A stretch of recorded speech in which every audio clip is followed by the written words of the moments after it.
Body का centre of mass find out करेंगे। Centre of mass means a point at which total mass of a body is concentrated. तो किसी भी body का एक ऐसा पॉइंट जहां पर उसका टोटल मास कंसंट्रेटेड हो उसको बोलते हैं centre of mass of a body. अब ये कैसा पॉइंट होता है, कहाँ होता है, उसको समझ लेते हैं। तो it is a hypothetical points, it's not a real point. कैसा पॉइंट है? Hypothetical point at which total mass of a system is assume to be concentrated.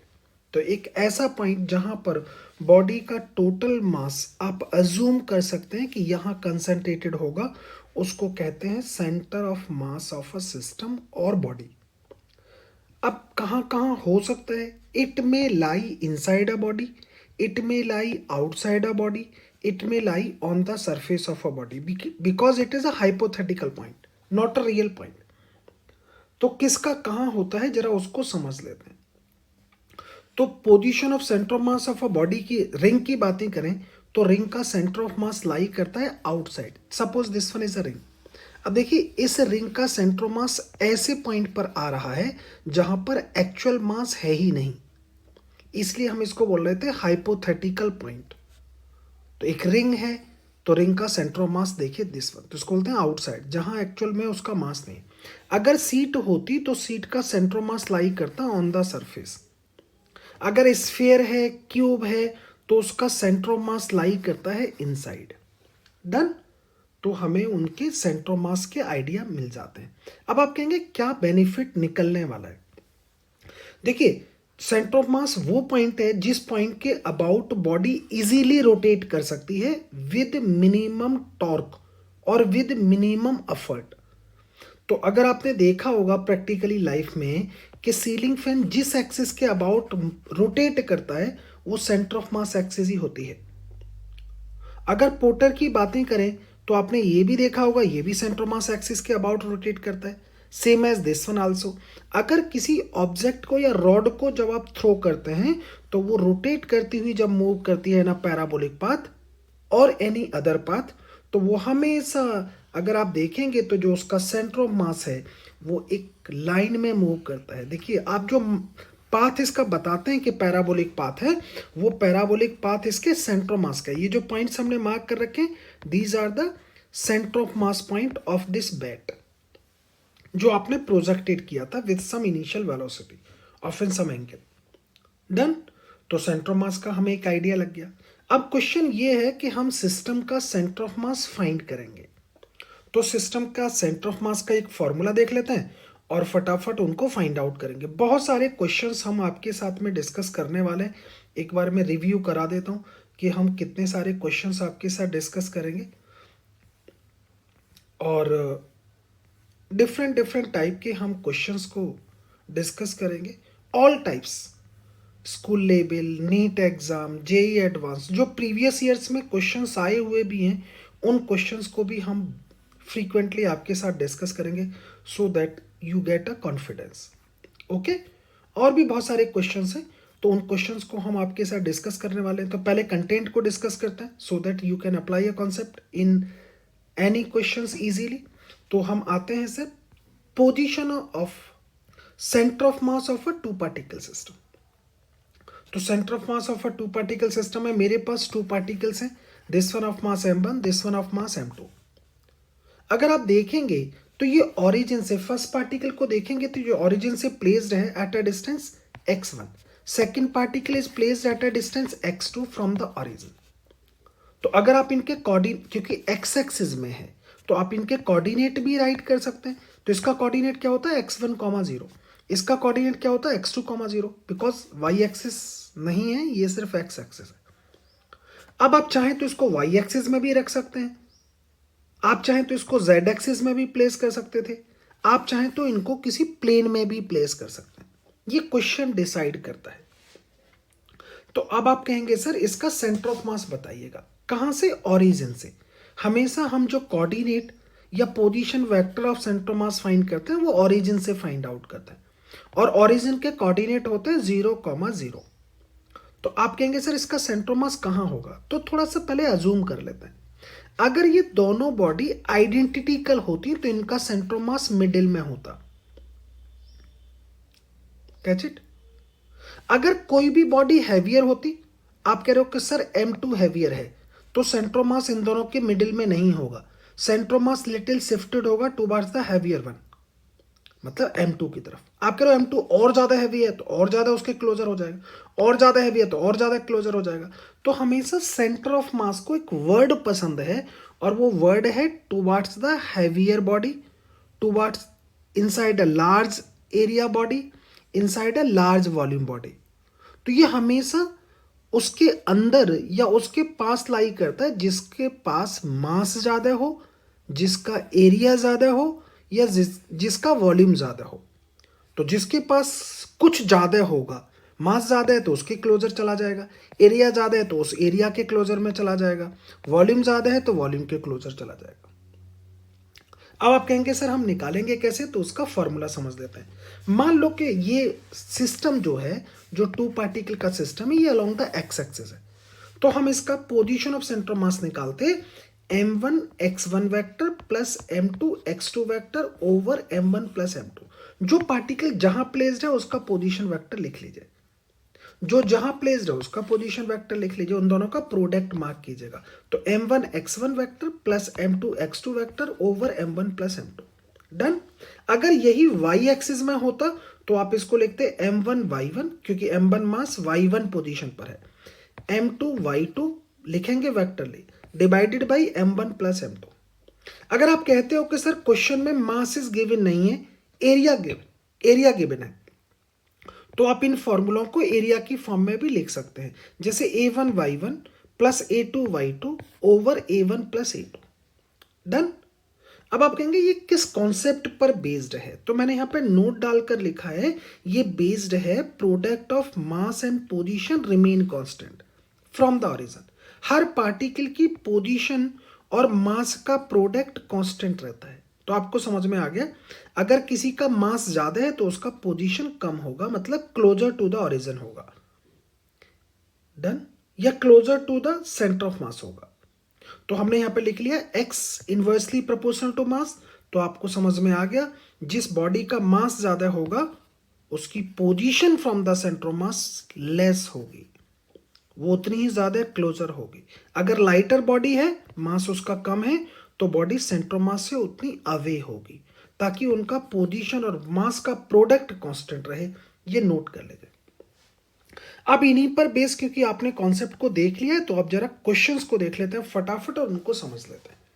Question क्या कहता है, consider a system of two masses having masses m1 and m2। If the particle of mass m1 is pushed towards m2 through a distance d। तो मेरे पास two particles हैं m1 और m2।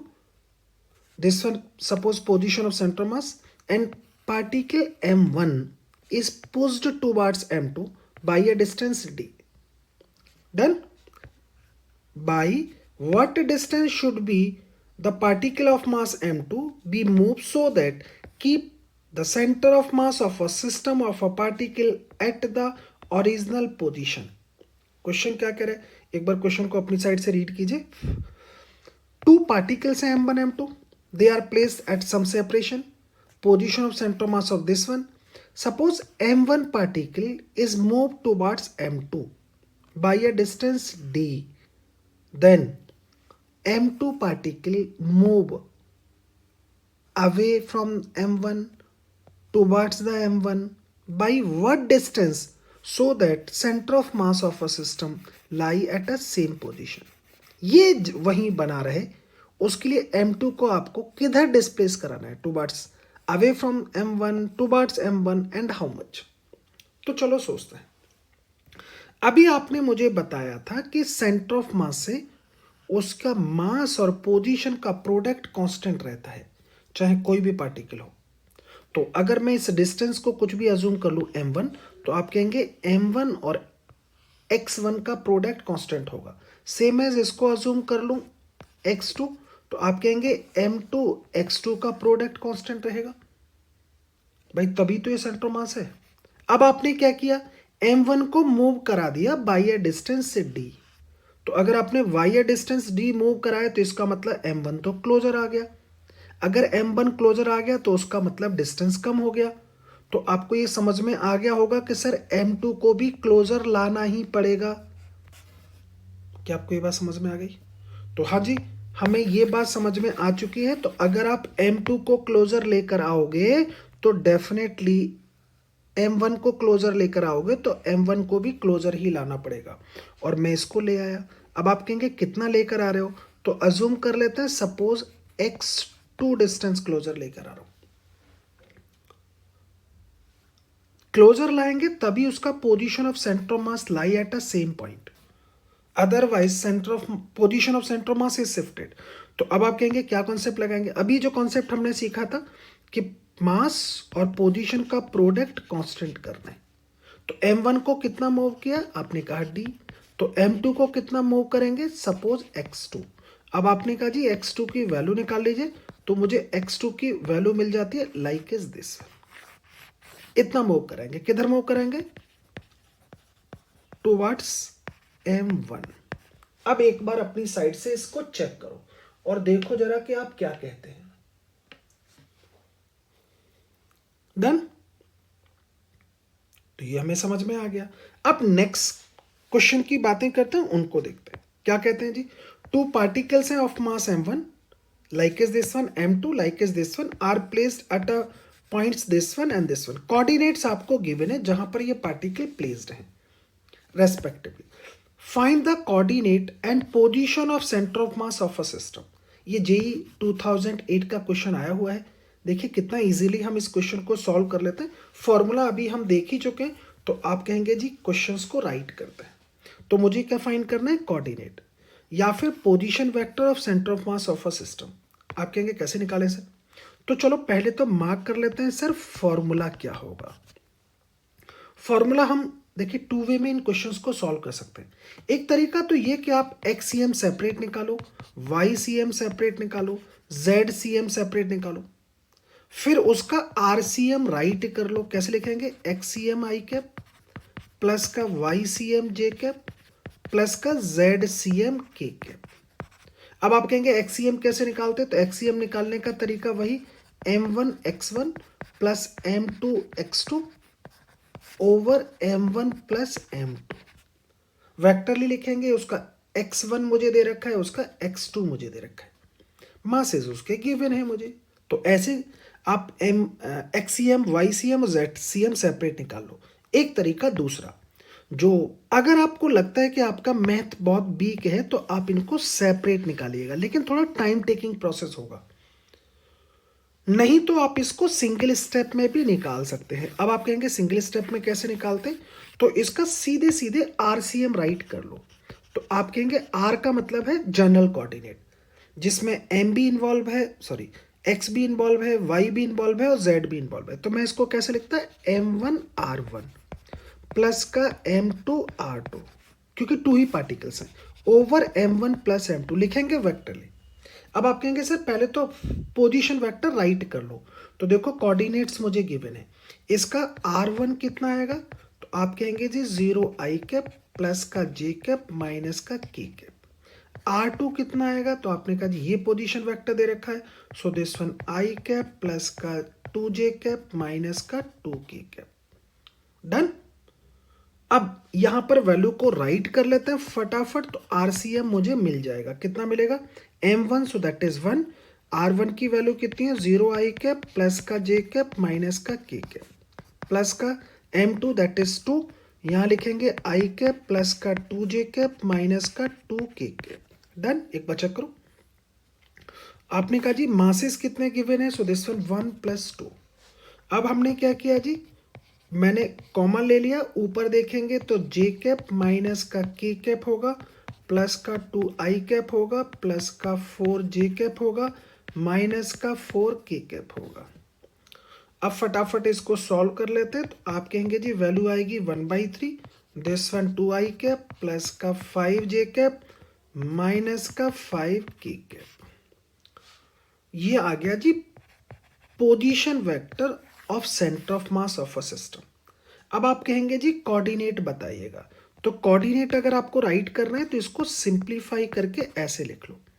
मैंने 1/3 से मल्टीप्लाई कर दिया, सो प्लस का 5/3 जे कैप माइनस का 5/3 के कैप। चेक करो, डन।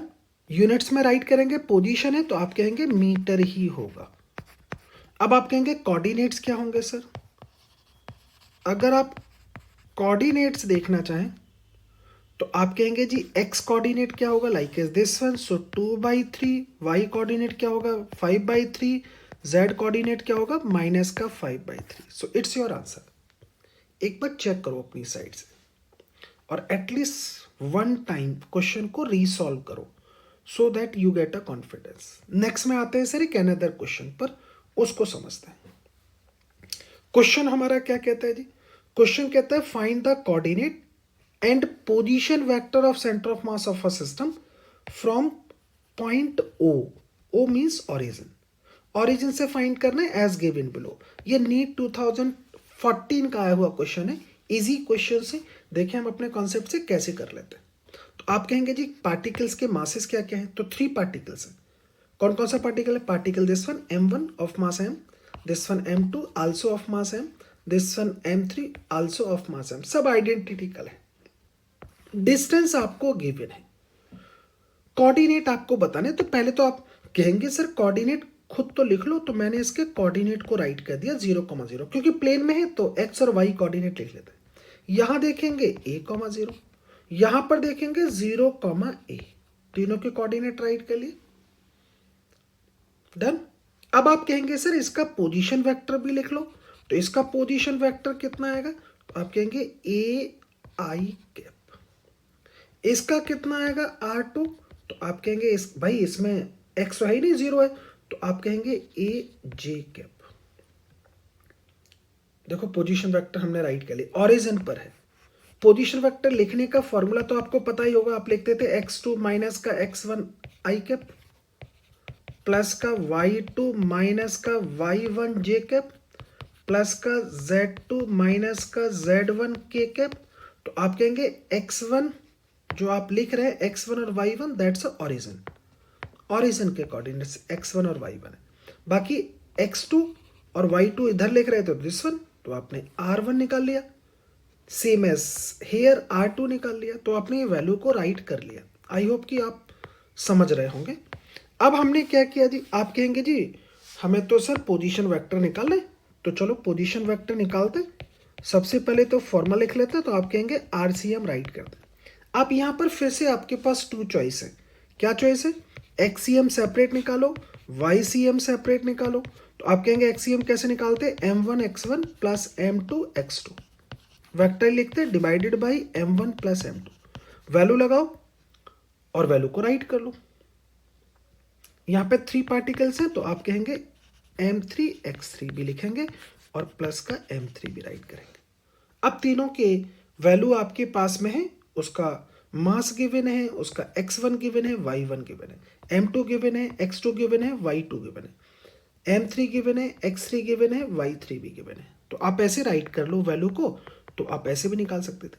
अब आप कहेंगे आप कैसे निकालेंगे? तो मैं तो पोजीशन वेक्टर के टर्म्स में वन स्टेप में इस वैल्यू को फाइंड आउट कर दूंगा। तो आप कहेंगे कैसे निकालते? तो मैं यहां पर राइट करता है m1 r1, डन, प्लस में लिखूंगा m2 r2, नेक्स्ट में लिखेंगे m, यहां m1 मत लिखिएगा, नहीं तो आप कंफ्यूज हो जाएंगे, क्योंकि वो तो ओरिजिन पर ही है। और इसको R2 लिख लीजिए, इसको R3 लिख लीजिए, ताकि आप कंफ्यूज नहीं होंगे। तो मैं यहाँ पर राइट करता हूँ m1 r1, तो ये तो ओरिजिन पे ही है तो 0 हो गया।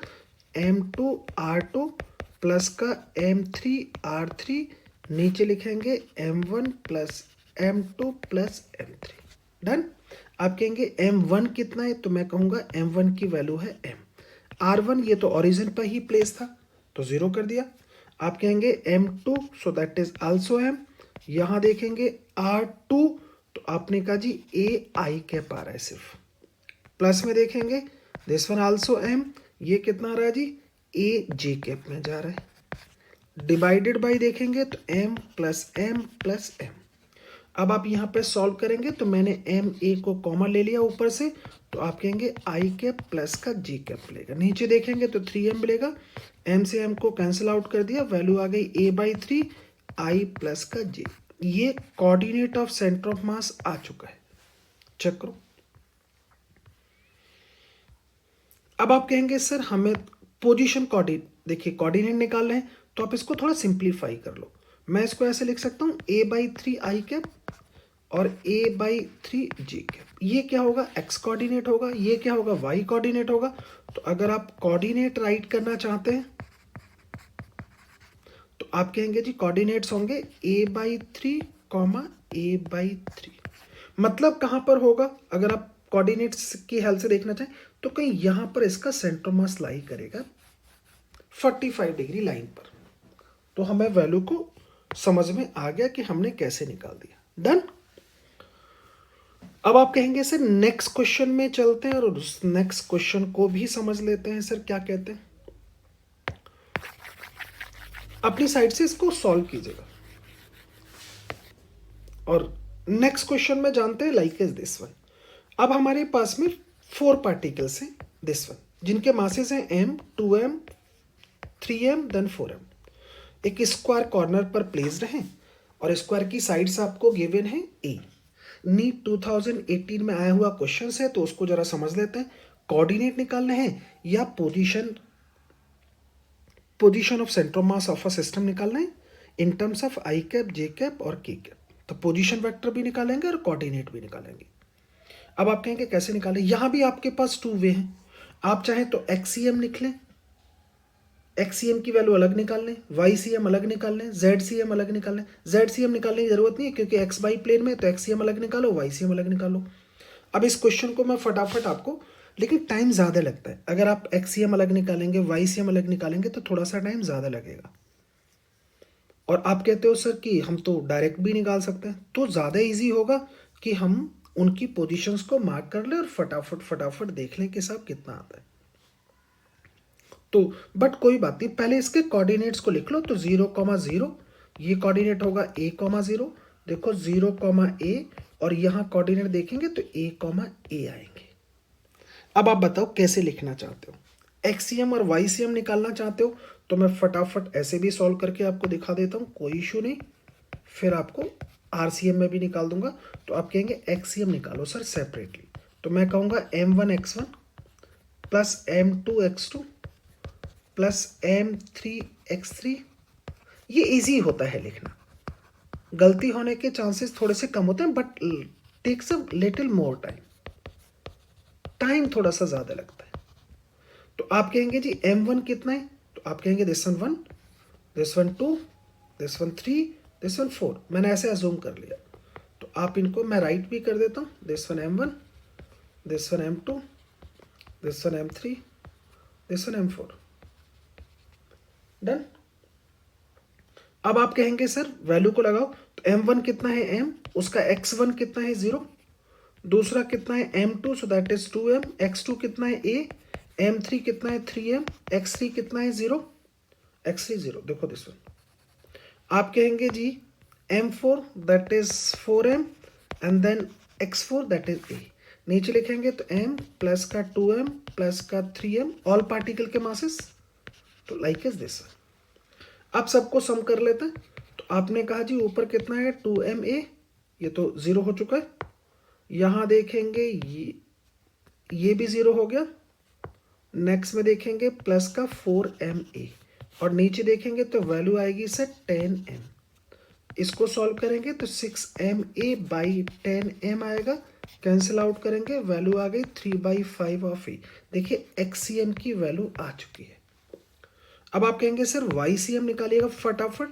तो अगर मैं वाईसीएम निकालूंगा तो m1 y1 प्लस का m2 y2 plus m3 y3 plus का m4 y4 होगा। डिवाइडेड बाई देखेंगे तो m1 plus m2 plus m3 plus का m4 होगा। अब आप कहेंगे जी m1 कितना है दैट इज m, y1 कितना है दैट इज 0। कोऑर्डिनेट्स को देखो, m2 कितना है 2m, y2 कितना है 0, दिस वन इज y2। आप कहेंगे m3 that is 3m, y3 that is a, ये देख लो y3 this one, m4 that is 4m, y4 that is a, और नीचे देखेंगे सबके मासेस को सम करेंगे तो 10m ही आएगा।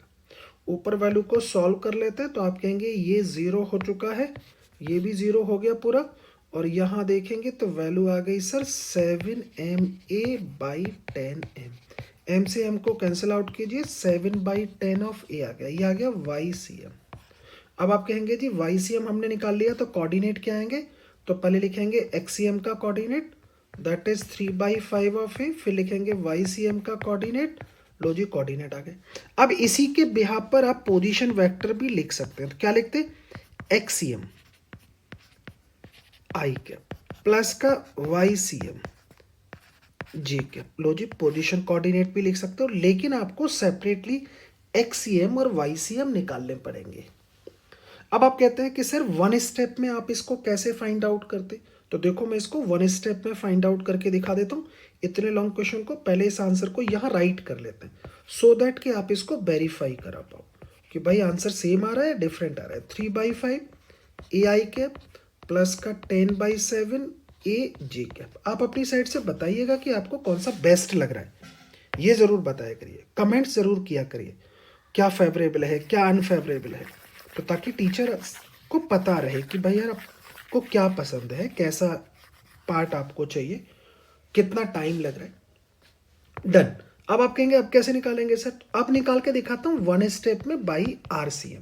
तो आप कहेंगे M1R1 प्लस का M2R2 प्लस का M3R3 प्लस का M4R4 डिवाइडेड बाई देखेंगे तो M1 plus M2 plus M3 plus का M4, इसमें ऑल कोऑर्डिनेट्स इन्वॉल्व हो जाएंगे।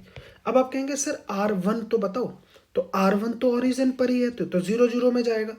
R2 अगर आप देखेंगे तो मैं R2 के कोऑर्डिनेट्स को यहाँ पोजीशन वेक्टर को लिखूंगा दिस वन, कितना होगा R1, तो मैं यहाँ पर राइट कर देता हूँ R1 कितना आएगा, तो आप कहेंगे R1 आएगा सर AI कैप। R2 कितना आएगा, तो R2 आएगा AJ कैप। R1 नहीं R2 है ये, R3 है ये, क्योंकि M3 प्लेस्ड है ना। R4 कितना आएगा, तो R4 होगा दिस वन, तो यहाँ R4 को लिखेंगे तो कितना आएगा AI कैप प्लस का AJ कैप। पहले तो इतना ही समझो, मैं थोड़ा क्लियर राइट कर देता हूँ सो दैट कि आप क्योंकि R के टर्म्स में लिख रहे हैं तब कोऑर्डिनेट की इतनी ज़रूरत नहीं है, अब पोजीशन वेक्टर की ज़रूरत है। तो आप कहेंगे R1 तो सर 0 0 हो जाएगा, R2 जो आएगा वो ये होगा that is AI cap, R3 आपका ये होगा कितना होगा AJ कैप, और R4 आपका ये होगा AI कैप प्लस का AJ कैप। चेक करो, अब यहां पर वैल्यू को राइट कर रहा हूं, उसको देखो तो M1 that is M, R1 that is 0 क्योंकि ओरिजिन पर है, M2 so that is 2M, R2 so that is AI cap plus M3 that is 3M, R3 that is AJ cap, M4 so that is 4M into R4 so AI cap plus का AJ cap divided by देखेंगे सबका सम कीजिए M plus 2M plus 3M plus का 4M। Done. अब इस value को solve कीजिएगा तो ये तो 0 हो गया, ये तो 0 हो चुका है, तो आप कहेंगे ये कितना आएगा 2MAI कैप प्लस में देखेंगे ये कितना आएगा 3MAJ कैप, या ब्रैकेट को ओपन कर लीजिए तो 4MAI कैप प्लस का 4MAJ कैप। डिवीजन में देखेंगे टोटल मास I को I के साथ ऑपरेट कीजिए तो 6MAI कैप, यहाँ देखेंगे तो ये आएगा 7MAJ कैप डिवाइडेड बाई 10। जो कॉमन आते हैं उनको कॉमन ले लीजिए, तो आप कहेंगे जी कॉमन आएगा सर M और A को चाहूँ तो अंदर रहने दो, और नीचे 10M आ रहा है, और यहाँ देखेंगे तो ये वैल्यू कितनी आएगी सर, और यहाँ पर मेरे पास 10M है ऑलरेडी, तो यहाँ कितना बचेगा 6a कैप, यहाँ बचेगा 7a कैप। डन। m से m को कैंसिल आउट करो। अब थोड़ा इजी फॉर्मेट में लिख लो। तो आपने कहा दिस वन। अब आप कहेंगे RCM की वैल्यू आ चुकी है। डन। अब आप कहते हैं सर ये क्या है, तो ये तो XCM है, ये क्या है, ये YCM है। तो हमें कोऑर्डिनेट्स भी पता चल गए। कोऑर्डिनेट्स क्या आ गए सर, 6/10। आप चाहो तो इसको फर्दर सॉल्व कर लो, 7/10 ऑफ ए। और देखो यही हमारे पास पहले था। अब आप ये देखकर जरूर बताइएगा बाई कमेंट्स कि भाई यार ये क्वेश्चन आपको कैसा लगा, टाइम आपको किस में कम लगा है। तो जिसमें टाइम आपको कम लगा है ऑब्वियसली आपको वही प्रैक्टिस करनी चाहिए, बट क्वेश्चंस को मोर टू मोर सॉल्व कीजिएगा सो that you get a confidence. Okay, अब जरा नेक्स्ट क्वेश्चन की तरफ चलते हैं और उसको देख लेते हैं भाई साहब। नेक्स्ट क्वेश्चन पर आते हैं, ये आपको अपने आप सॉल्व करना है। क्या कहता है क्वेश्चन, मेरे पास में 3 पार्टिकल्स हैं जिनके मासेस आपको गिवन है, this one, this one, this one. अच्छी बात यह है कि इसमें कोऑर्डिनेट्स ऑलरेडी आपको गिवन है। ये ओरिजिन है 0,0, this one another particle of coordinate this one, this one another particle of coordinate this one. तो आप अपनी साइड से देखो जरा। तो कोऑर्डिनेट्स मुझे गिवन है, इसके कोऑर्डिनेट क्या होंगे 0,0, मैं राइट कर देता हूँ। आप कहेंगे इसके कोऑर्डिनेट्स हमें गिवन है 0,05, इसके कोऑर्डिनेट्स हमें गिवन है 0.25, 0.25√3। उनके मासेस भी गिवन है। तो आपको क्या फाइंड आउट करना है, आपको फाइंड करना है position of centre of mass. तो position coordinate of centre of mass JEE Mains का क्वेश्चन है, तो समझ लेते हैं।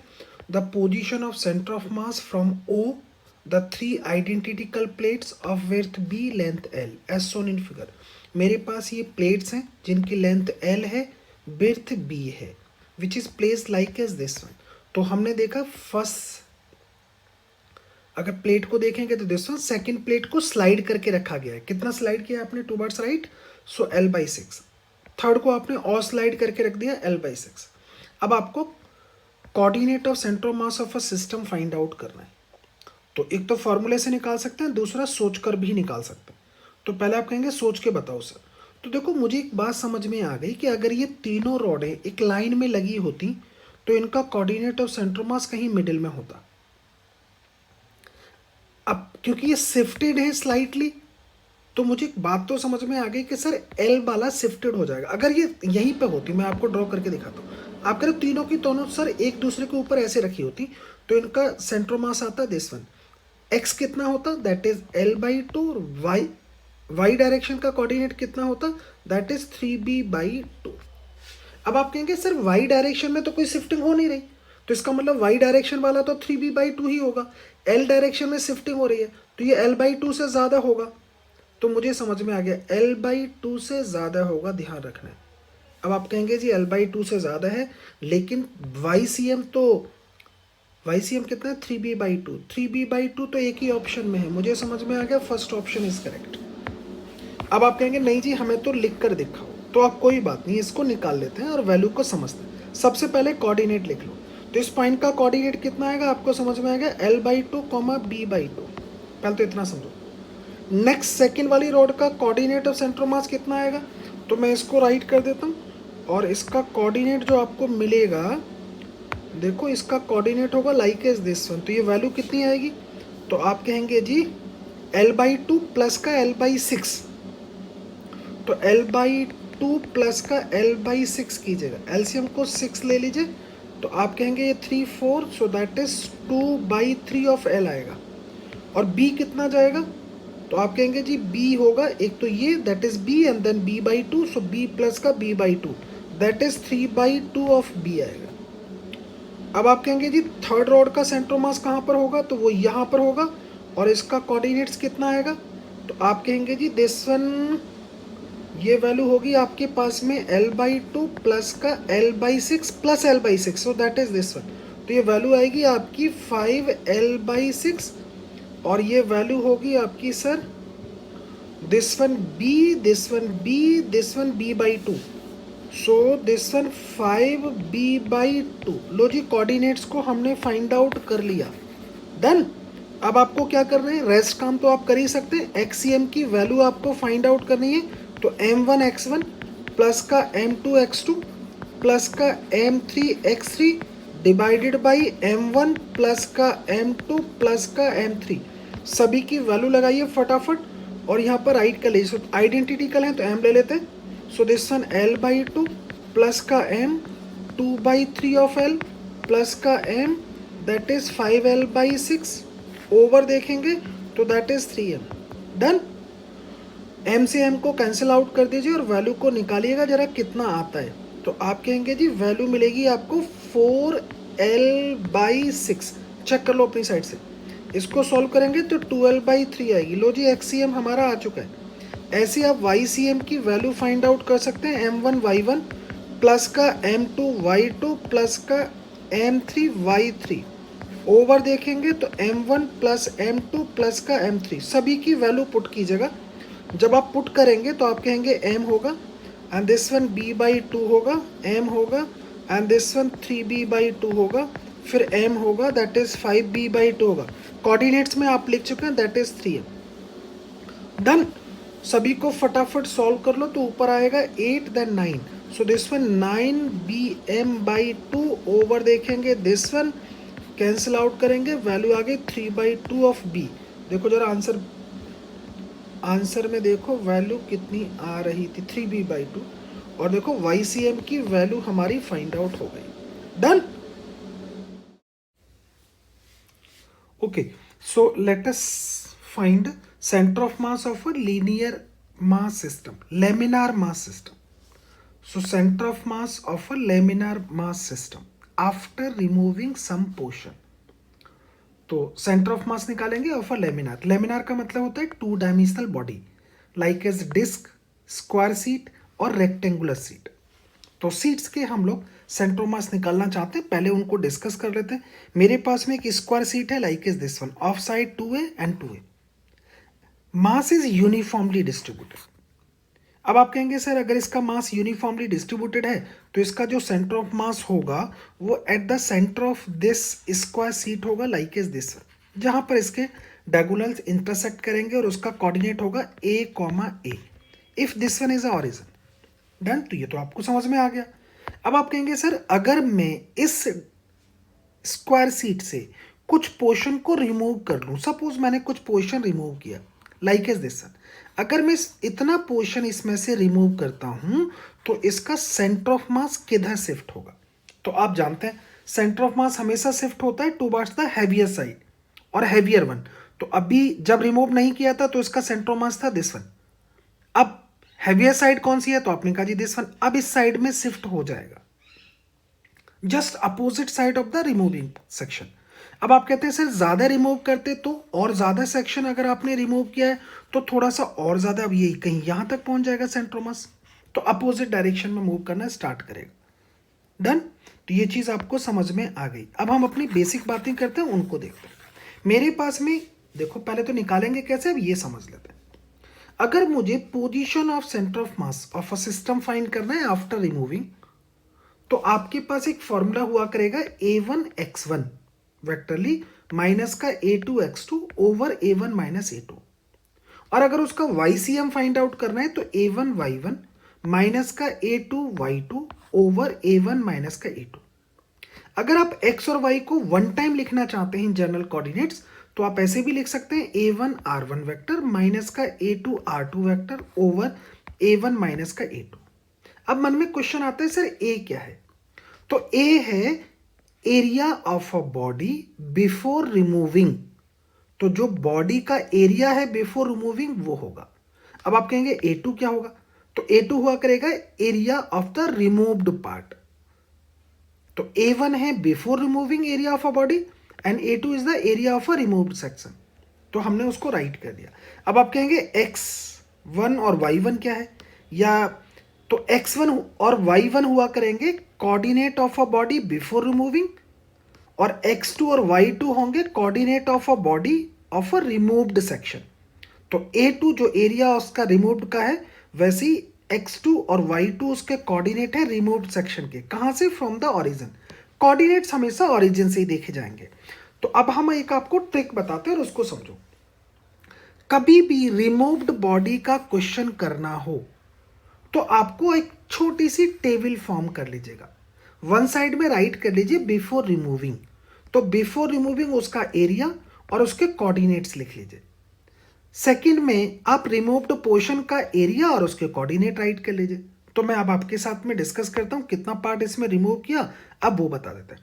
अज्यूम कर लेते हैं कि इस बॉडी से हमने कुछ पार्ट रिमूव करने जा रहे हैं। तो आप कहेंगे सर पहले तो इसका बिफोर रिमूविंग बताओ। तो बिफोर रिमूविंग अगर आप इसका एरिया देखेंगे तो side into side, so that is 4a²। अब इसके कोऑर्डिनेट आप कहेंगे तो कहां पर होगा, अभी तो आपने बताया था जहां पर इसके डायगोनल्स इंटरसेक्ट करेंगे, तो कहीं यहां होगा जिसके कोऑर्डिनेट्स होंगे a, तो मैंने मार्क कर दिया, this one is a, this one also a। आप चाहें तो उसका r कोऑर्डिनेट को लिख सकते हैं a_i प्लस का a_j, ऐसे भी लिख सकते हैं आप। अब आप कहेंगे बट आपको किसी एक की जरूरत है, या तो xy को लिख लो या r1 को लिख लो। तो दोनों को लिखने की जरूरत नहीं होती, ये तो मैं आपको लिख के दिखा रहा हूं। अब आप कहेंगे सर क्वेश्चन में कितना रिमूव किया है सेक्शन, तो मैं इसमें से कुछ सेक्शन को रिमूव कर रहा हूं, like is this one, A by A side, इतने को सेक्शन को मैंने रिमूव कर दिया, दिस वन रिमूव्ड पार्ट। अब आप कहेंगे सर रिमूव्ड पार्ट है तो इसके कोऑर्डिनेट क्या होंगे रिमूव्ड वाले का और उसका एरिया क्या होगा। तो मैं यहां पे देखो इसका साइड से ओपन कर लेता हूं, सो this one is A and this one also a. तो आप कहेंगे सर रिमूव्ड पोर्शन का एरिया बता दिए, सो दिस वन a²। अब इसका कोऑर्डिनेट ऑफ सेंटर मास बताइए, तो आप कहेंगे कोऑर्डिनेट होगा उसका दिस वन, इसके सेंटर पर। तो आप कहेंगे साइड कितनी होगी, तो अभी आप कहेंगे this one is a and this one a/2। तो ये कितना हो गया जी 3a/2, तो इसका x हो गया 3a/2। सेम एज y देखेंगे तो आप कहेंगे this one is a and this one is a/2, क्योंकि मिडिल में है तो y कोऑर्डिनेट क्या होगा 3a/2 आल्सो। तो हमने कोऑर्डिनेट्स को राइट कर लिया जो x और y कोऑर्डिनेट्स है। अब यहां पर लिख लेते हैं, so this one is 3a/2 and this one also 3a/2। अगर आप r2 लिखना चाहते हैं तो उसको आप i कैप के साथ लिख सकते हैं, 3a/2 i cap and this one 3a/2 j cap, ऐसे भी लिख सकते हैं। अब आप कहेंगे सर हमें कोऑर्डिनेट्स फाइंड करना है, तो अब आपके पास फॉर्मूले थे लाइक एज दिस वन, एक्सीएम और वाईसीएम, जैसे मन करे आप वैसे यूज कर सकते हैं। आर वाला डायरेक्ट यूज करना चाहते हैं तो वन स्टेप में आंसर आ जाएगा। एक्सीएम और वाईसीएम अलग अलग निकालेंगे तो आपको इंडिविजुअली मिलेंगे। अब आप कहेंगे हमारे लिए सर बेस्ट क्या है, अगर आपका मैथमेटिक्स अच्छा है तो आप डायरेक्ट निकाल सकते हो। मैथमेटिक्स थोड़ा सा वीकर है, एरर होने के चांसेस होते हैं, तो आप एक्सीएम अलग निकालिए और वाईसीएम सेपरेटली फाइंड आउट कर लीजिए, तो आपके लिए वो ज़्यादा बेटर रहेगा। तो मैं आपको सेपरेटली फाइंड आउट करके दिखा देता हूँ। आप कहेंगे सर एक्सीएम निकाल लेते हैं पहले ना, तो एक्सीएम का फॉर्मूला लिख लेते हैं। आप कहेंगे एक्सीएम कितना होगा, so this one a1x1 minus का a2x2 ओवर देखेंगे तो a1 माइनस का a2। a1 कितना है तो अभी आपने लिख चुके हैं a², x1 कितना है दैट इज a, माइनस का a2 that is a², x2 that is 3a/2 over देखेंगे a1, so like is this one minus का a2 लाइक इज दिस। दोनों को सॉल्व कर लेते हैं। अब आप इसको सॉल्व करेंगे तो वैल्यू मुझे मिलेगी 4a², यहाँ देखेंगे 3a/2 a² और डिनोमिनेटर में देखेंगे तो 3a²। एलसीएम लीजिए और इसको सॉल्व कीजिए, तो ऊपर अगर आप एलसीएम लेंगे तो आपको वैल्यू मिलेगी दिस वन 5a²/2, नीचे देखेंगे ये क्यू आएगा और यहां देखेंगे सो दिस वन 3a²। सॉल्व करेंगे तो वैल्यू मिलेगी 5/6a, so this one is XCM. Same way में अगर आप वाईसीएम फाइंड आउट करेंगे तो वाईसीएम निकाल लेते हैं। नाउ वाईसीएम का फॉर्मूला a1y1 माइनस का a2y2, वेक्टरली लिखते हैं हमेशा, ओवर a1 माइनस का a2। a1 that is this one, y1 so that is also this one a², 3a/2 over देखेंगे 4a² माइनस का a²। वैल्यू को सॉल्व करेंगे दिस वन आल्सो से। अब आप कहेंगे कोऑर्डिनेट्स राइट कर लेते हैं। Coordinates of centre of mass of a system after removing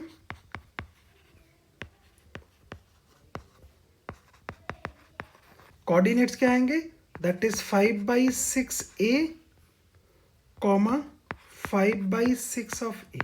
तो हमें कोऑर्डिनेट्स मिल गए और हमारा आंसर मिल चुका है। अब एक बार आप चेक कीजिएगा अपनी साइड से और इसको अच्छे से सॉल्व कीजिएगा। डन। जब आप सॉल्व कर ले, देखिए चीजें जानने के लिए थोड़े से एफर्ट्स आपको लगाने पड़ेंगे अपनी साइड से। बाई बॉल पेन क्वेश्चन को सॉल्व करेंगे तो आपको मजा आएगा। अब चलो थोड़ा सा आपको मोटिवेट कर लेते हैं। मंजिलें, देखिए लाइंस को देखिएगा, मंजिलें उन्हीं को मिलती हैं जिनके सपनों में जान होती है। हमेशा अपने गोल्स को वही अचीव करते हैं, they have a positive energy, positive thoughts, positive thinking. पंखों से कुछ नहीं होता, हौसलों से उड़ान होती है। सोर्सेज आपके पास चाहे कुछ भी हो, उससे कुछ नहीं होने वाला। पर्पस है कि आप कितने स्ट्रोंगर हैं, कितना पॉजिटिव सोचते हैं और कितना फॉरवर्ड सोचकर उस पर फॉलो करते हैं। तो अपनी साइड से उसको पॉजिटिव सोचिएगा, जितना आप ज़्यादा सोचेंगे उतना ज़्यादा बेनिफिट होगा। तो मैं एक बार लाइन को फिर से रिपीट कर देता हूँ। मंजिलें उन्हीं को मिलती हैं जिनके सपनों में जान होती है, पंखों से कुछ नहीं होता, हौसलों से उड़ान होती है। तो हमेशा अपने हौसलों को बुलंद रखिएगा ताकि आपके जो गोल्स हैं उनको इजीली अचीव कर लें। चलो इस पर बेस्ड एक क्वेश्चन आपको और प्रैक्टिस करा देता हूँ, उसको देख लेते हैं। अब क्वेश्चन हमारे पास क्या है उसको जानते हैं। मेरे पास में एक डिस्क है like is this one of radius capital R, जिसमें से हमने r/2 रेडियस की डिस्क को कट कर दिया। अब क्वेश्चन जानना चाहता है find the coordinate of a system after removing this section. तो आप कहेंगे सर हमें अगर इसके कोऑर्डिनेट्स को फाइंड आउट करना है तो चलो फाइंड कर लेते हैं। पहले आप कहेंगे जी बिफोर रिमूविंग कितना था, तो वो सेक्शंस को देखेंगे। आफ्टर रिमूविंग देखेंगे तो हमने एक आपको टेबल सिखाई थी, देखो टेबल देखो दिस वन, बिफोर रिमूविंग और आफ्टर रिमूविंग। तो एक फटाफट यहाँ पर टेबल बना लेते हैं। तो आप कहेंगे सर बिफोर रिमूविंग और वन साइड में लिख लेते हैं after removing, removed part, removed part. तो यहां मार्क कर लेते हैं रिमूव्ड पार्ट। आप कहेंगे सर यहां अगर आप देखें तो मार्क करेंगे A1 मतलब एरिया बिफोर रिमूविंग X1 और Y1। तो अभी बिफोर रिमूविंग इसका एरिया देखेंगे कितना था जी डिस्क का रेडियस, तो दिस वन। तो आप कहेंगे बिफोर रिमूविंग इसका एरिया हो गया πr²। इसके कोऑर्डिनेट्स कितने हैं, तो आपने कहा this one is origin, origin के कोऑर्डिनेट्स आपको दे रखे हैं तो आपने कहा 0 और YCM भी Y1 कितना है तो दिस वन आल्सो 0, तो मार्क कर लिया। अब आप कहेंगे रिमूव्ड जो पार्ट है सर उस पर आ जाइए, रिमूव पार्ट का एरिया लिख लीजिए। तो कितना रेडियस का सेक्शन आपने रिमूव किया r/2, तो इसका एरिया हो गया सर A2 हो गया πr², so that is r²/4, क्योंकि यहाँ पर r की वैल्यू r/2 है। इसके कोऑर्डिनेट्स कितने आएंगे, तो आप कहेंगे कोऑर्डिनेट आएगा सर दिस वन r/2, 0। तो x2 आपको मिलेगा r/2 और y2 आपको मिलेगा 0। अब आप इससे समझ चुके हैं देखो कि सर आपने जो सेक्शन को रिमूव किया है उसमें देखो किधर से रिमूव किया है, पॉजिटिव एक्स एक्सिस से। तो इसका सेंटर ऑफ मास किधर शिफ्ट होगा, जिधर बॉडी हैवियर है, तो अपोजिट साइड। अब जो न्यू सेंटर ऑफ मास इसका आने वाला है देखो वो कहीं यहां मिलेगा आपको, लाइक इज दिस वन। इस पॉइंट पर कहीं new coordinate of centre of मास मिलेगा, क्योंकि बॉडी के जिस पोर्शन को आप रिमूव कर रहे हैं वो पॉजिटिव एक्स एक्सिस से कर रहे हैं। तो इसका सेंटर ऑफ मास किधर शिफ्ट होगा, अलोंग नेगेटिव एक्स एक्सिस में। तो कहीं यहाँ कोऑर्डिनेट आपको मिलने वाला है। तो आप कहेंगे सर इसमें हमें YCM निकालने की ज़रूरत तो है भी नहीं, वैसे भी यहाँ देखोगे तो Y1 भी 0 है और Y2 भी 0 है, तो हमें YCM निकालने की ज़रूरत नहीं है। तो क्या निकालने की ज़रूरत है, XCM। तो XCM की वैल्यू निकालेंगे तो आप कहेंगे A1 X1 माइनस का A2 X2 ओवर देखेंगे तो A1 माइनस का A2। डन। A1 की वैल्यू राइट करेंगे तो πr², X1 that is 0 minus का देखेंगे A2 so πr²/4, then X2 so that is r/2। यहाँ देखेंगे πr² माइनस का देखेंगे πr²/4। सॉल्व कर लेते हैं फटाफट।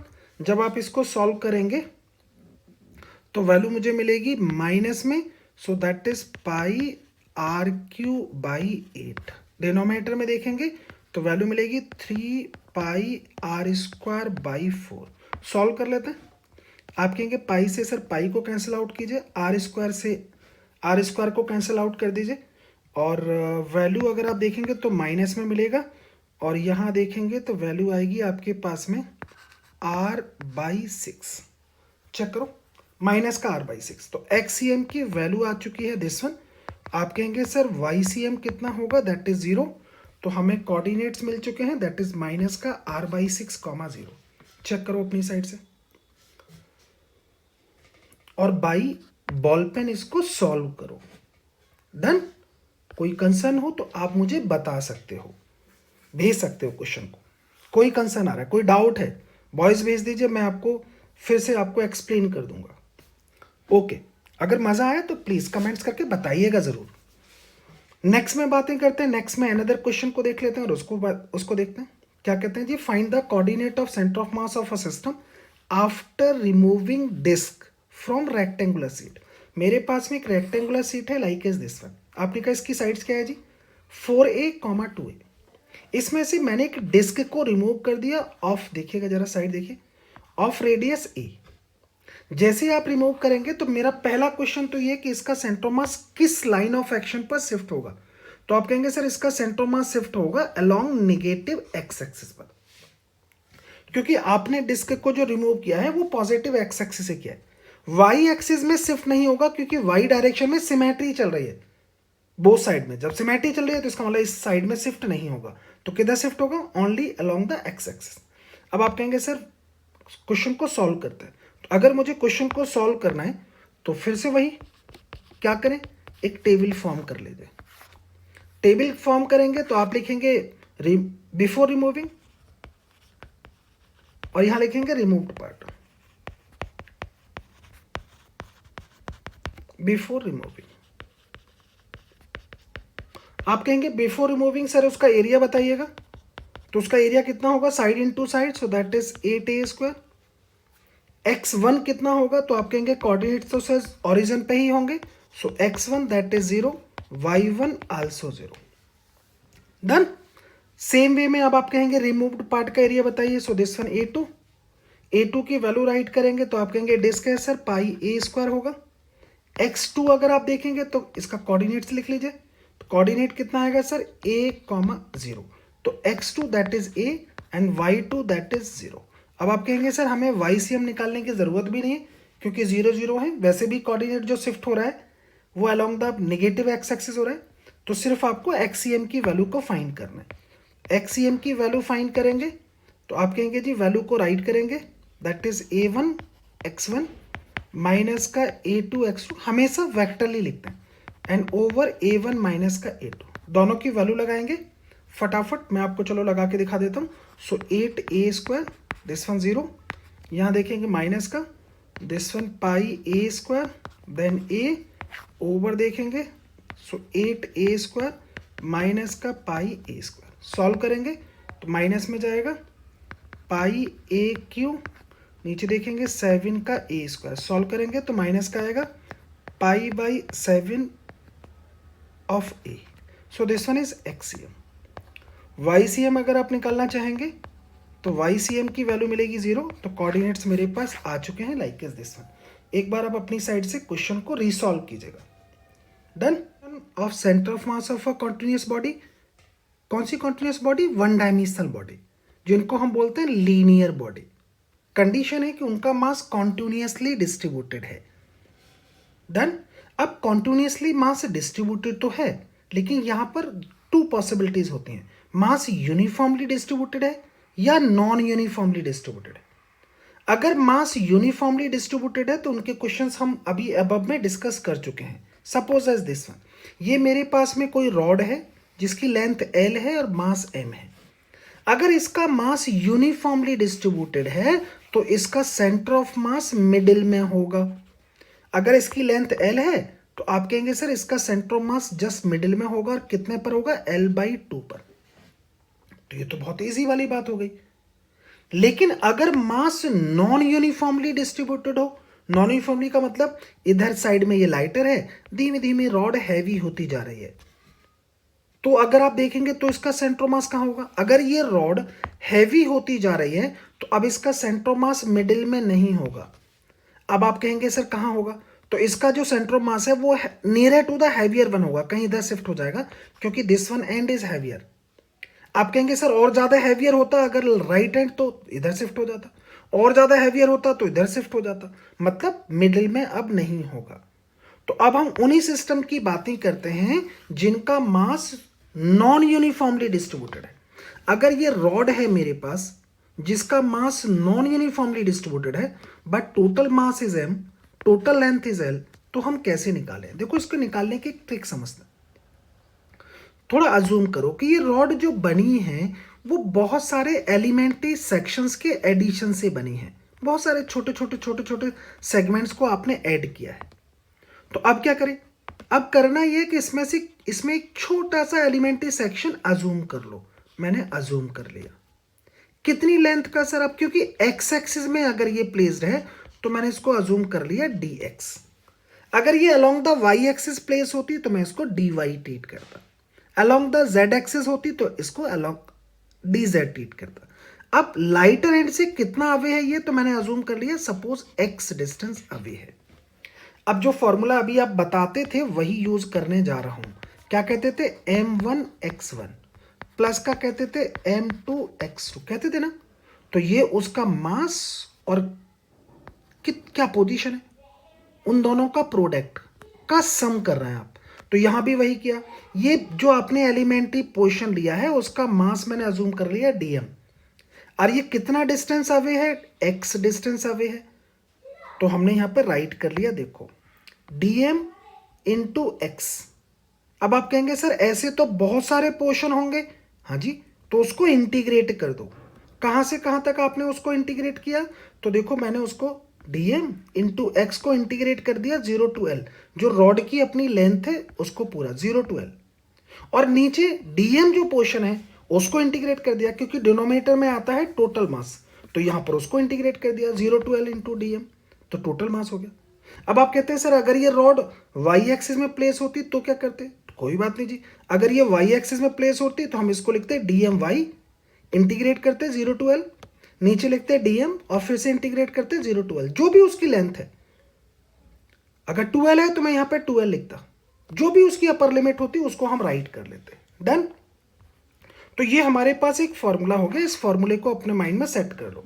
अगर आप कहते हैं सर ये रॉड को z एक्सिस में प्लेस करते तो क्या लिखते?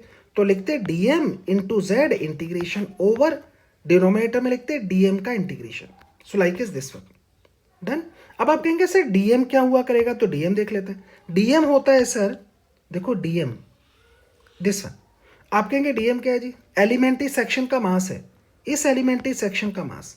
तो आप कैसे निकालेंगे? आप निकालेंगे जी मास पर यूनिट लेंथ, वही unitary method, into length of the section. हमने राइट कर लिया। आप कहेंगे जी ये क्या है? m ओवर l, तो ये है इसकी लीनियर मास डेंसिटी, तो आप इसको लिख सकते हैं लैम्डा इंटू dx। तो आप इसको ऐसे भी लिख सकते हैं लैम्डा इंटू dx। तो लैम्डा क्या है? लैम्डा है सर लीनियर मास डेंसिटी, तो मैं राइट कर देता हूं this one linear mass density, linear mass density, जिसको हम लैम्डा से रिप्रेजेंट करेंगे।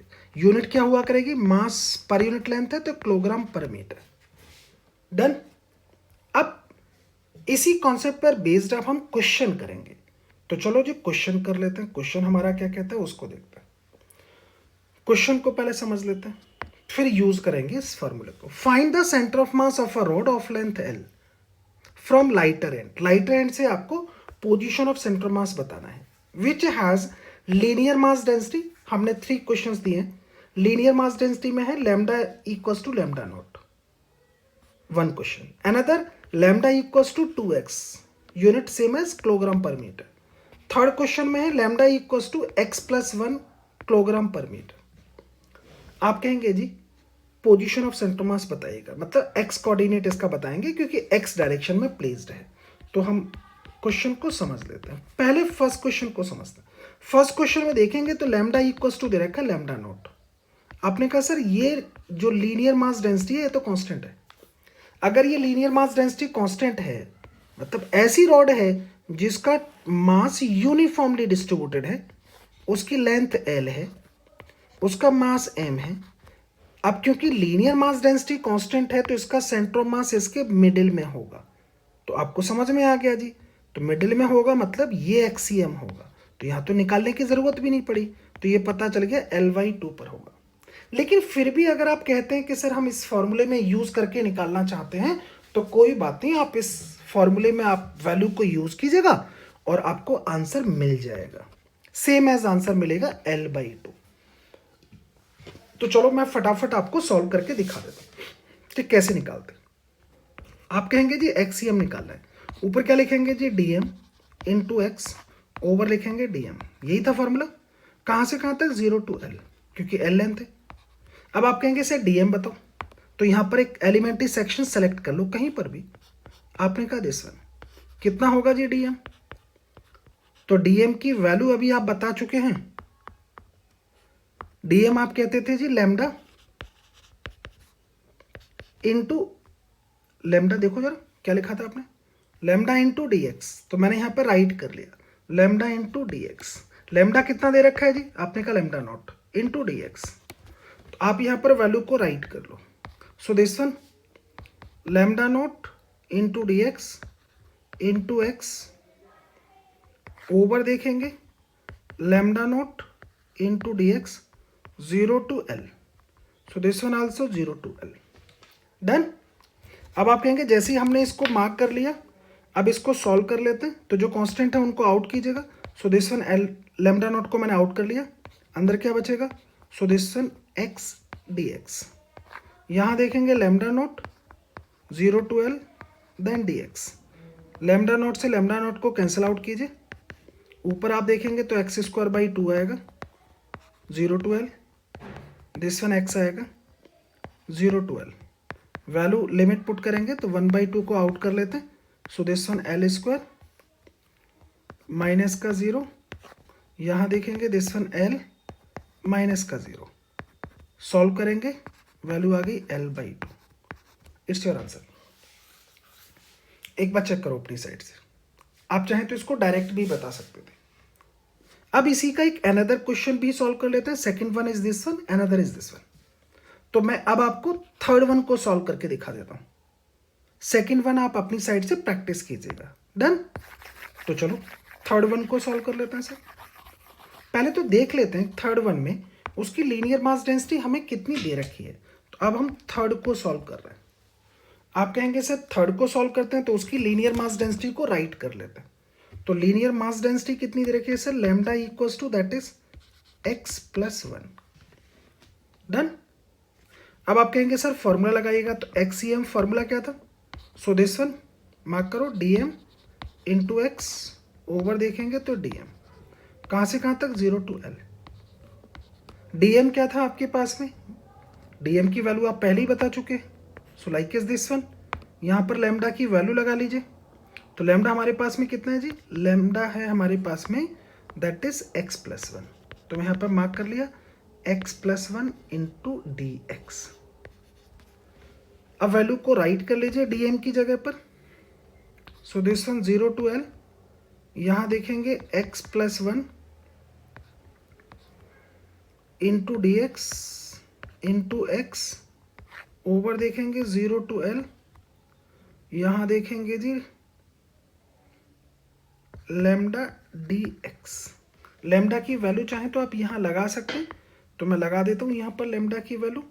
तो आप कहेंगे जी x+1 into d x, done. अब इसको सॉल्व कर लेते हैं। जब आप इसको सॉल्व करेंगे तो हमें जो वैल्यू मिलेगी उसको राइट कर लेते हैं। आप कहेंगे 0 to L, यहाँ देखेंगे मैं ब्रैकेट को ओपन कर रहा हूँ, तो आप कहेंगे x² मिलेगा प्लस का x होगा इंटू डी एक्स होगा। डिनोमिनेटर में देखेंगे 0 to L होगा, this one 1 + x same S अभी मैंने कॉपी किया, एंड देन डी एक्स। अब इंटीग्रेट कर रहा हूँ, उसको देखिएगा, यहाँ देखेंगे तो x³/3 मिलेगा प्लस का x²/2 होगा, 0 to L होगा। यहाँ पर देखेंगे तो ये वैल्यू मिलेगी x प्लस का x square by 2 and 0 to l।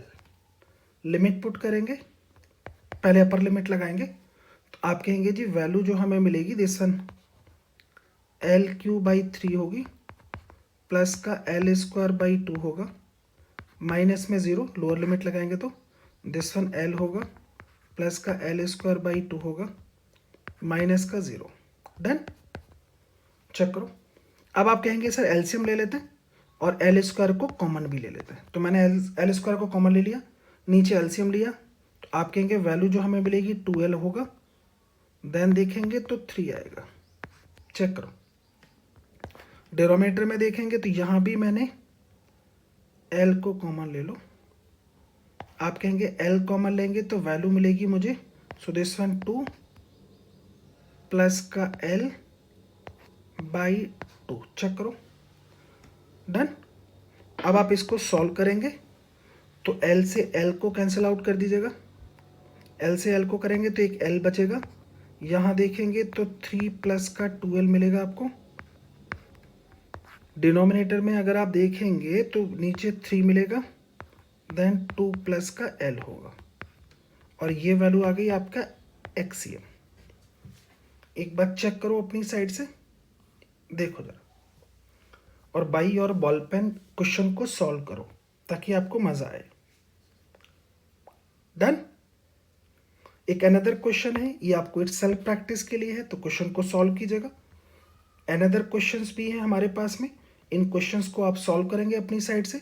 यहाँ देखोगे तो मेरे पास में एक रॉड है जिसका मास यूनिफॉर्मली डिस्ट्रीब्यूटेड है, तो आपको समझ में आ गया उसका सेंटर मास L/2 ही होगा फ्रॉम द लाइटर एंड। दूसरा एक अनदर क्वेश्चन है जिसमें लीनियर मास डेंसिटी वेरिएबल है, आप इस क्वेश्चन को अपनी साइड से सॉल्व कीजिएगा और आंसर से आपको गिवन है तो उसको मैचअप कराइएगा कि कितना आने वाला है। डन। अब कुछ और क्वेश्चंस को देख लेते हैं फटाफट और उनको देखते हैं, पहले तो थोड़ा सा मोटिवेट हो जाते हैं। कई बार ना हमारे मन में बहुत सारे थॉट्स आते हैं और कई बार वो थॉट्स हमारे लिए डिमोटिवेट करते हैं, तो एक लाइन हमेशा याद रखिएगा, जो काम और लोग कर सकते हैं वह आप भी कर सकते हैं। तो कभी भी कोई भी नेगेटिव थॉट्स आए तो ये लाइन जरूर लर्न रखिएगा, जो काम और लोग कर सकते हैं वह आप भी कर सकते हैं। यह सोचकर आप अपने काम में लगे रहिएगा ताकि आप इजीली अपने गोल को अचीव कर लें। बार बार गोल चेंज नहीं किए जाते, बार बार ऐसा नहीं कि हमने कोई गोल सेलेक्ट किया था और उसको चेंज कर दें। चलो अब नेक्स्ट की बातें करते हैं, उनको देखते हैं। Centre of mass of a moving system देखते हैं। अब हमारे पास कुछ मूविंग सिस्टम होंगे, उनके हम सेंटर ऑफ मास निकालेंगे। तो position of centre of mass अभी हम बता चुके थे, m1 r1 plus m2 r2 plus mn rn over होता था m1 plus m2 up to mn। Condition है जब भी आप r लिखेंगे या x या y लिखेंगे तो वेक्टरली लिखेंगे। अब मैंने क्या किया, इसको एक बार डिफ्रेंशिएट कर दिया। तो जब आप पोजीशन को डिफ्रेंशिएट करते हैं तो पोजीशन आपको वेलोसिटी देता है, तो वहां से आपको VCM मिल जाएगा, velocity of centre of mass. तो क्या मिलेगा, m1 v1 plus m2 v2 plus mn vn, देखिए लिखेंगे vectorly, over total mass, so m1 plus m2 plus m3 up to mn। Done. अब एक बार velocity of centre of mass को एक बार रीडिफरेंशिएट कर दीजिए। वेलोसिटी को जब आप डिफरेंशिएट करेंगे तो वेलोसिटी क्या देगी आपको, एक्सेलरेशन। तो हमने मार्क कर लिया acceleration of centre of mass of a system. तो acceleration of centre of mass of a system आपको क्या देगा, m1 a1 plus m2 a2 up to mn an over देखेंगे तो total mass, so m1 plus m2 plus mn। Done. तो अब हम इन पर बेस्ड क्वेश्चन करेंगे अपनी साइड से। तो क्वेश्चन करते हैं और उनको जरा समझ लेते हैं, एक नोट समझ लेते हैं। देखिए हमने एक नोट राइट किया, नोट क्या लिखा है, if external force act on a system is zero, if external force act on a system is zero, then centre of mass of a system remain at rest. Center of mass, acceleration of center of mass of a system is zero. No external force, so acceleration of center of mass of a system is zero. Acceleration of center of mass of a system is zero. That means velocity of center of mass of a system is constant. Velocity of center of mass of a system is constant. अब velocity of centre of mass system constant है तो आप कहेंगे जी linear momentum of a system is constant और conserve. और ये definition हम जानते हैं, no external force, linear momentum of a system is constant, that means linear momentum of centre of mass of a system is constant और conserve. अब linear momentum अगर constant है तो उसकी velocity of centre of mass भी constant होगा। Velocity of a centre of mass of a system constant है तो acceleration of centre of mass of a system कितना होगा, जीरो। तो no external force, no acceleration of centre of mass of a system, so velocity of centre of mass of a system is constant. अब आप कहेंगे sir बार बार आप external force की बातें कर रहे हैं, तो एक्सटर्नल फोर्स ही है जो linear momentum of a system को चेंज करता है। Internal force never change the linear momentum of a system. Done. तो अगर इंटरनल फोर्सेस की वजह से लीनियर मोमेंटम कभी चेंज नहीं होता, internal force change only energy that may change on energy. तो internal forces can be change energy not momentum, momentum change by only external force, और यहां एक्सटर्नल फोर्स कितना है, दैट्स जीरो। याद रखिएगा। अब इसी कॉन्सेप्ट को हम लोग मास ऑफ अ मूविंग बॉडी पर बेस्ड कुछ क्वेश्चन करते हैं, उनको समझते हैं फटाफट क्या कहते हैं। तो क्वेश्चन मेरा क्या कहता है उसको जान लेते हैं। अब मास m moving horizontally along the x-axis with velocity v collide and stick to mass of 3m moving vertically upward along the y-axis with velocity 2v full stop. The final velocity of combination is, a final velocity of combination or velocity of center of mass of a system will be is how much। तो हम क्या करना क्या चाहते हैं, एक body है जिसका मास m है जो मूव करती है along the x axis with the velocity v, another body of mass 3m which is moving along the y axis with the velocity 2v। जो लैंग्वेज कहती है उसका मैंने डायग्राम ड्रॉ कर लिया।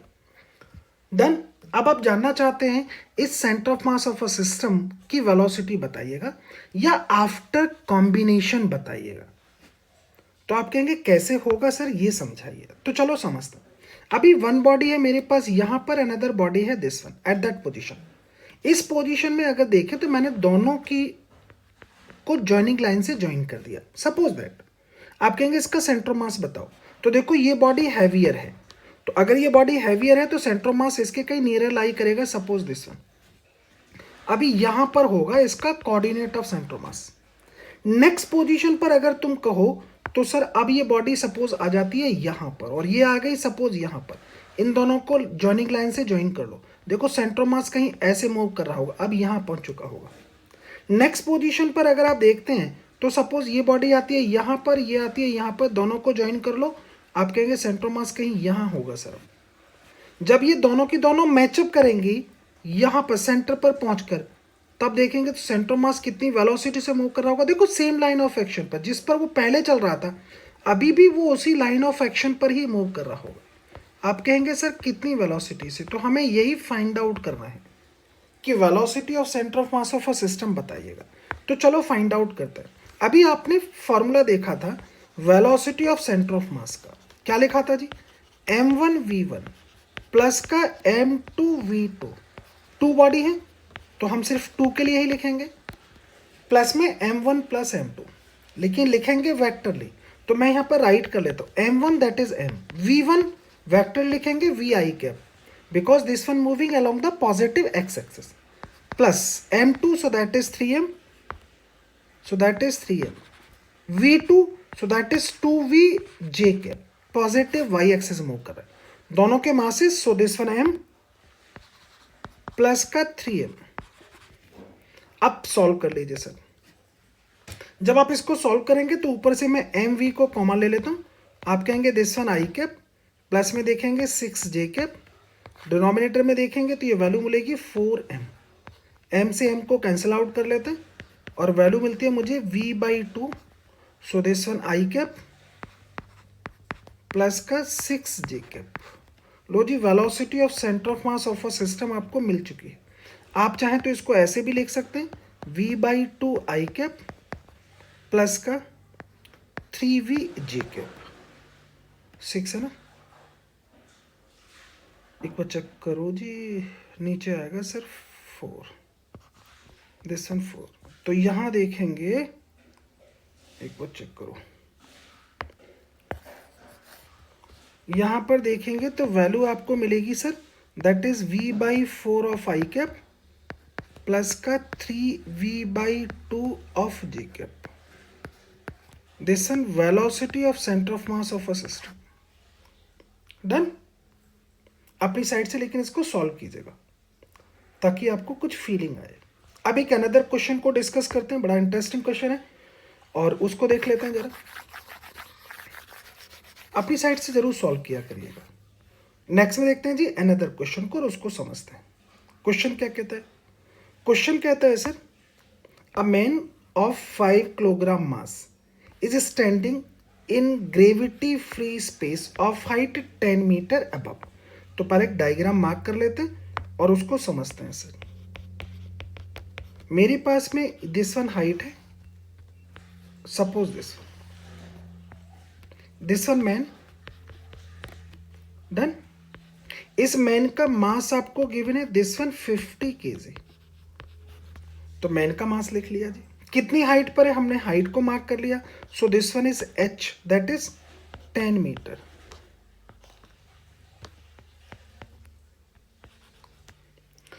अब क्वेश्चन क्या कहता है जी, ही थ्रो अ स्टोन। इसने क्या किया सर, एक स्टोन को थ्रो किया with a speed 2 metre per second downward direction में।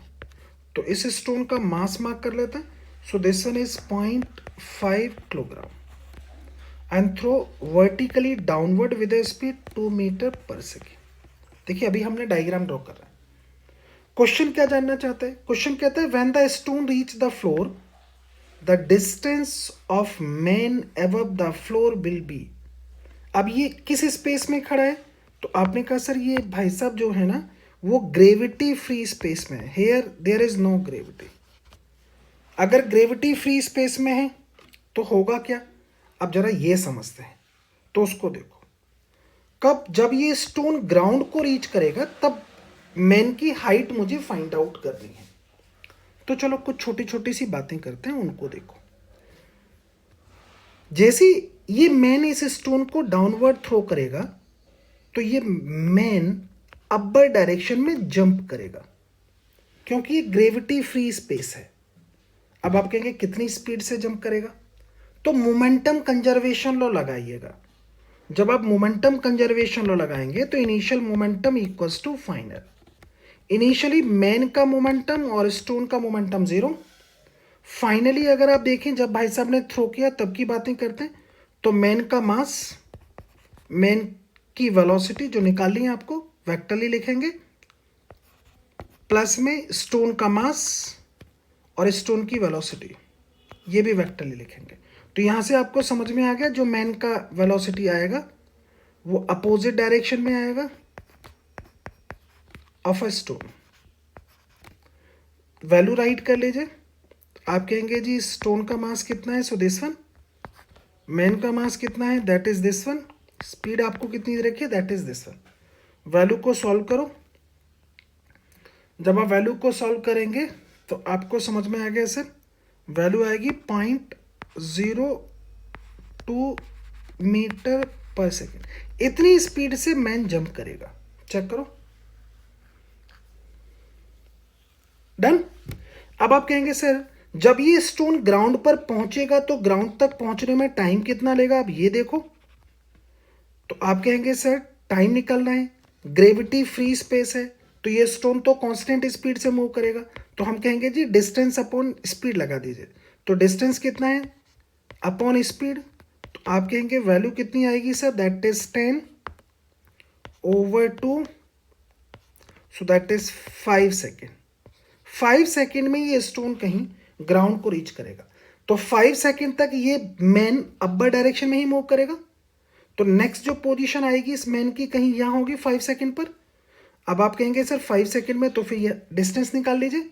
तो अगर मैं इस डिस्टेंस को निकालूं जिसको मैं स्मॉल h बोल रहा हूं तो आप कहेंगे कितना आएगा जी स्पीड?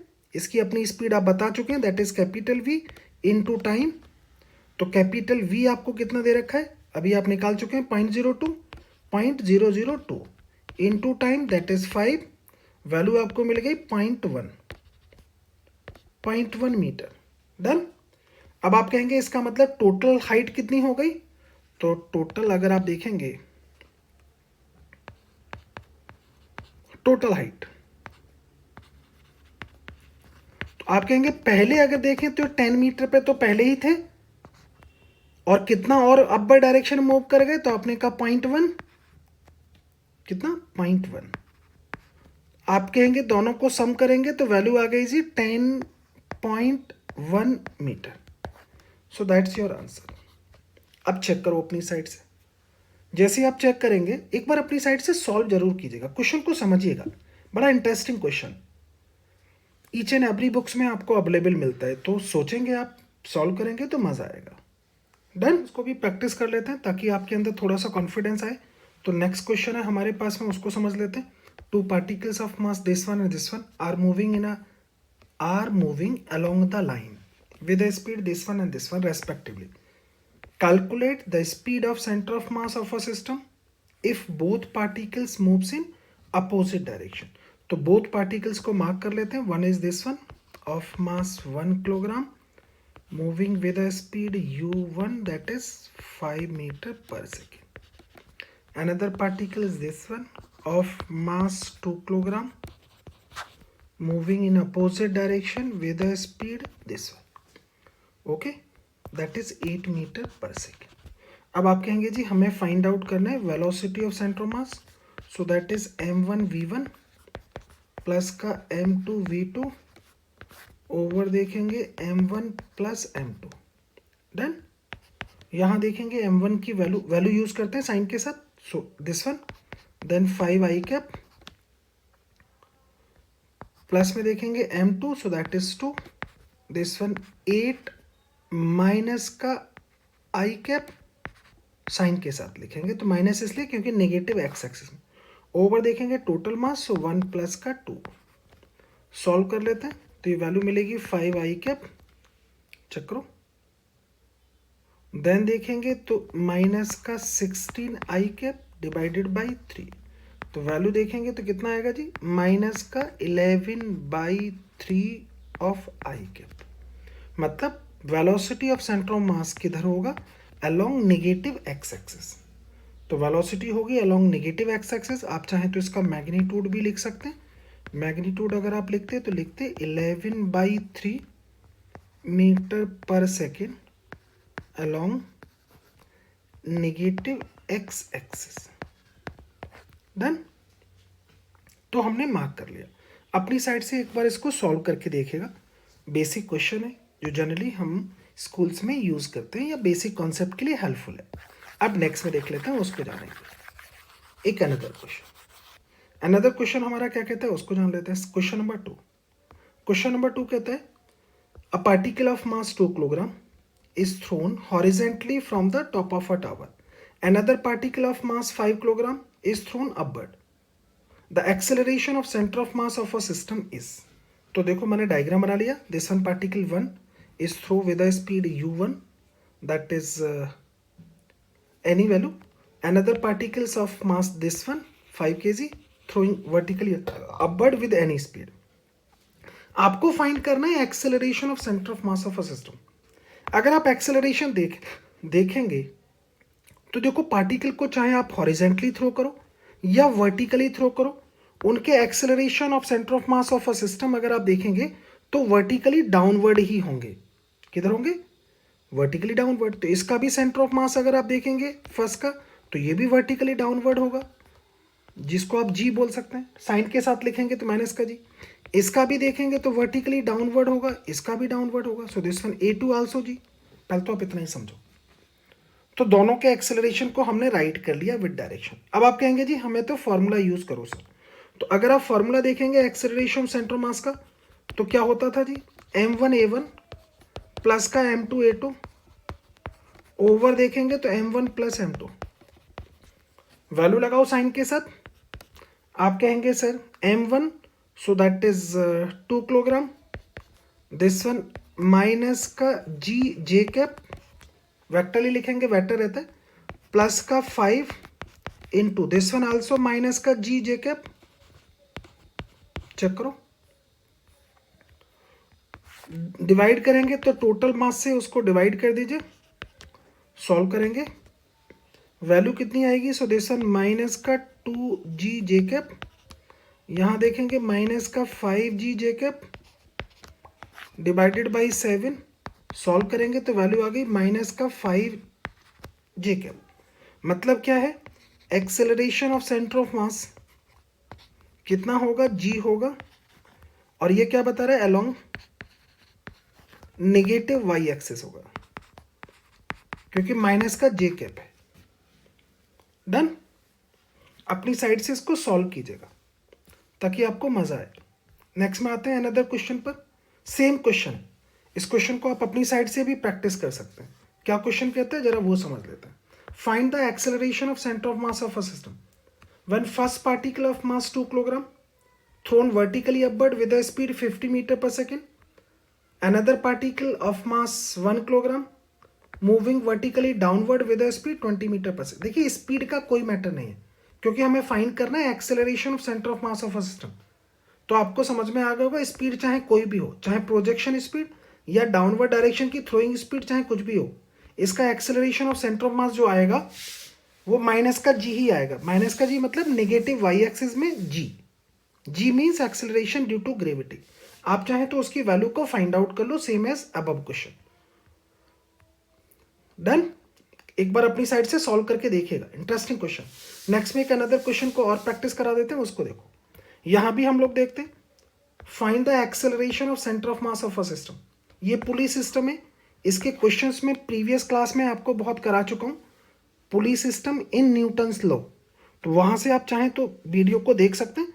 अब आप कहेंगे जी हमें फाइंड करना है acceleration of centre of mass of a system. तो पहले इन दोनों ब्लॉकों के एक्सेलरेशन निकालिए, ए और बी ब्लॉक के। तो आप कहेंगे कैसे निकालते थे? तो आप करते क्या थे जी?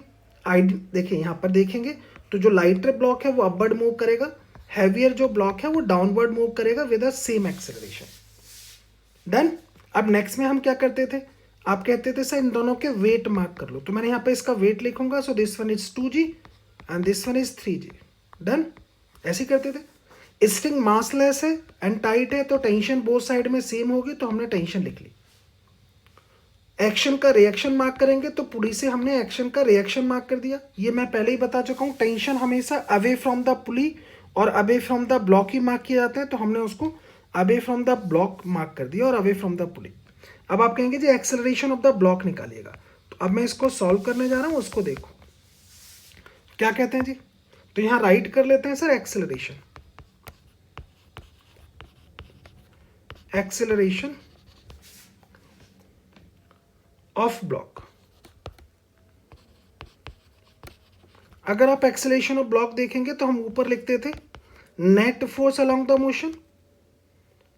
चेक करो, net force along motion.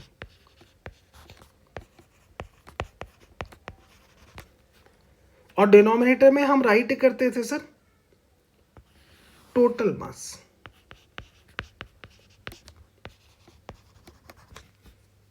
Done. Net force along the motion write करेंगे तो आप कहेंगे जी कितना आएगा 3g माइनस का 2g divided by total mass, so that is 5। Solve करेंगे तो वैल्यू आ गई जी g बाई 5, दैट is 2 metre per second square. Check करो अपनी साइड से आप, दोनों ब्लॉकों के एक्सेलरेशन हमारे पास आ गए। ये ब्लॉकों के एक्सेलरेशन है। अब आप निकालना चाहते हैं acceleration of centre of mass of a system, तो ACM निकालना चाहते हैं, acceleration of centre of mass of a system. तो आप कहेंगे वे क्या होगा, m1a1 प्लस m2a2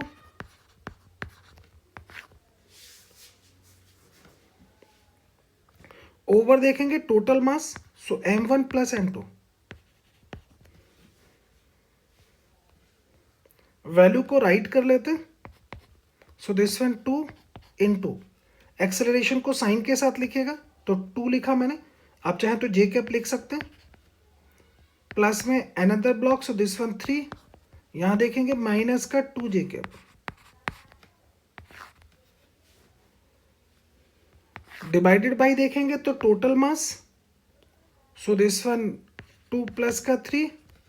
सॉल्व करो वैल्यू को, वैल्यू को जब आप सॉल्व करेंगे तो वैल्यू आपको मिलेगी जी this one 4j cap minus का 6j cap divided by 5। Value कितनी आती है चेक करो। तो वैल्यू आती है माइनस का 2/5 j कैप।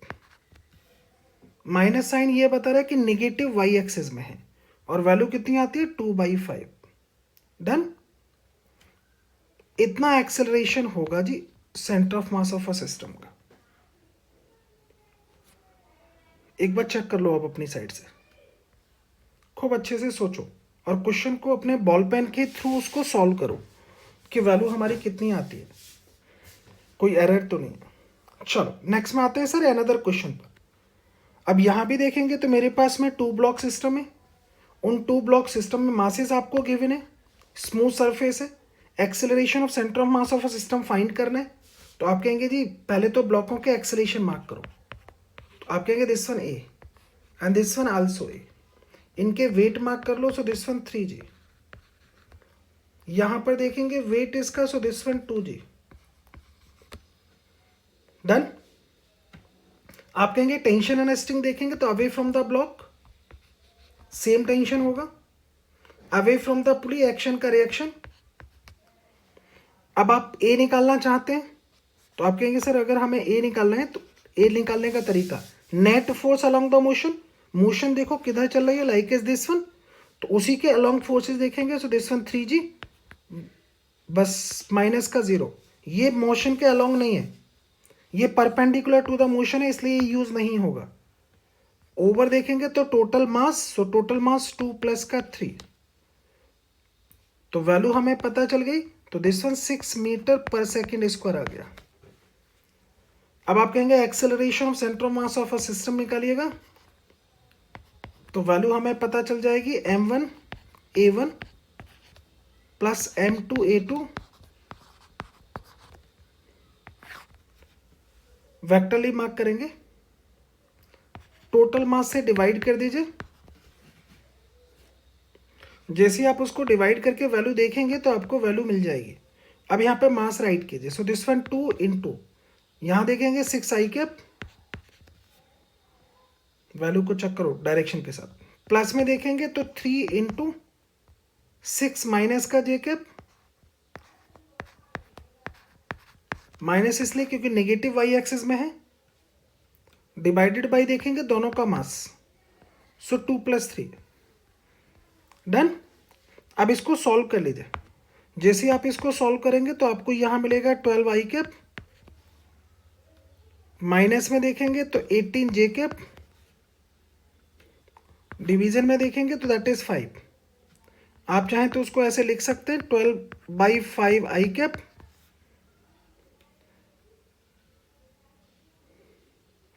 माइनस का 18/5j कैप।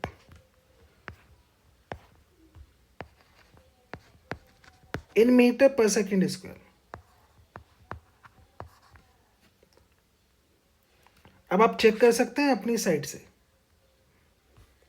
एक बार बाई बॉल पेन इसको सॉल्व भी कीजिएगा ताकि आपके अंदर एक कॉन्फिडेंस बिल्डअप हो। डन।